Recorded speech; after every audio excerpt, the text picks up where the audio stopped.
ನಮಸ್ಕಾರ. ನನ್ನ ಹೆಸರು ನಾಗೇಶ್ ಅಂತ, ಸಾಮಾಜಿಕ ಕಾರ್ಯಕರ್ತರು. ಈಗ 1ನೇ ತಾರೀಕು ಏನು ಕೇಂದ್ರ ಸರ್ಕಾರದ ಬಜೆಟ್ ಮಾಡ್ತಾ ಇದ್ದಾರೆ.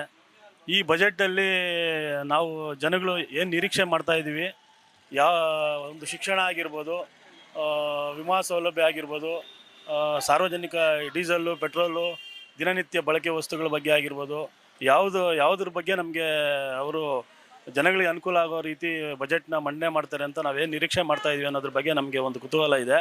ಒಂದು ಮೊದಲಿನ ಬಜೆಟಲ್ಲಿ ಏನು ಕೇಂದ್ರ ಸರ್ಕಾರ ಏನು ಘೋಷಣೆ ಮಾಡಿದರು, ಅದರಲ್ಲಿ ಯಾವ ರೀತಿಯಾಗಿ ನಮ್ಮ ಜನಗಳಿಗೆ ಅನುಕೂಲ ಆಗೋ ರೀತಿ ಮಾಡಿದ್ದಾರೆ, ಇನ್ನು ಎಷ್ಟು ಪೆಂಡಿಂಗ್ ಇದೆ ಅದು ನಮಗೂ ಗೊತ್ತಿಲ್ಲ.